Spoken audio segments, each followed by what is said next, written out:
Hi കൂട്ടുകാരെ, ഇന്ന് നമ്മുടെ മൊബൈലിൽ പെട്ടെന്ന് പ്രത്യക്ഷപ്പെടുന്ന ഒരു അലാം ശബ്ദവും അതുപോലെ അതിൻ്റെ ഒരു ടെക്സ്റ്റ് മെസ്സേജും വൈബ്രേഷനോട് കൂടിയിട്ടുള്ള ടെക്സ്റ്റ് മെസ്സേജിനെയും കുറിച്ചിട്ടാണ് ഇന്ന് വീഡിയോയിൽ പറയുന്നത്.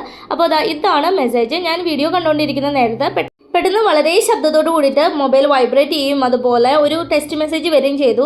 ആ ഒരു ശബ്ദം നമുക്ക് എന്താ പറയുക, നമ്മുടെ ഹാർട്ടൊക്കെ ഇങ്ങനെ പടപടാന്നടിക്കുന്ന രീതിയിൽ ഭയങ്കര ശബ്ദത്തിലായിരുന്നു കേട്ടോ ആ ഒരു അലാം വന്നത്.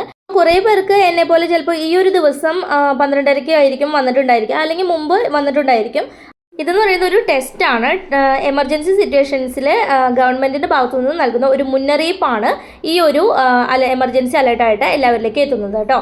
ഇന്നത്തേത് ഒരു ടെസ്റ്റ് ആണെങ്കിൽ പോലും നമ്മൾ ഭാവിയിൽ ഈ ഒരു അലാം കേൾക്കുമ്പോൾ വളരെയധികം ജാഗ്രതയോടെ ഇരിക്കേണ്ടതാണ്, മുൻകരുതലുകൾ എടുക്കേണ്ടതാണ്. അപ്പോൾ നമ്മുടെ നാട്ടിലെ എന്തെങ്കിലുമൊക്കെ എമർജൻസി സിറ്റുവേഷൻസ് ഉണ്ടാകുമ്പോൾ ഗവൺമെൻറ്റിൻ്റെ ഭാഗത്തു നിന്നും ഇനി ഭാവിയിലെ ഇതുപോലുള്ള മെസ്സേജുകൾ നമുക്ക് പ്രതീക്ഷിക്കാം. കുറച്ച് സമയം ഇടവിട്ടിട്ട് 4 പ്രാവശ്യമായി മെസ്സേജ് എൻ്റെ മൊബൈലിലേക്ക് വന്നിട്ടുണ്ടായിരുന്നു. ഇങ്ങനെ വരുന്ന അലേർട്ട് മെസ്സേജിൻ്റെ നോട്ടിഫിക്കേഷൻസ് നമ്മൾ നമ്മുടെ സെറ്റിങ്സിൽ പോയി അതിലെ സേഫ്റ്റി ആൻഡ് എമർജൻസി എന്നുള്ള ഓപ്ഷനിലെ എമർജൻസി അലേർട്ട്സ് ഹിസ്റ്ററിയിൽ നോക്കിയാൽ കിട്ടും കേട്ടോ.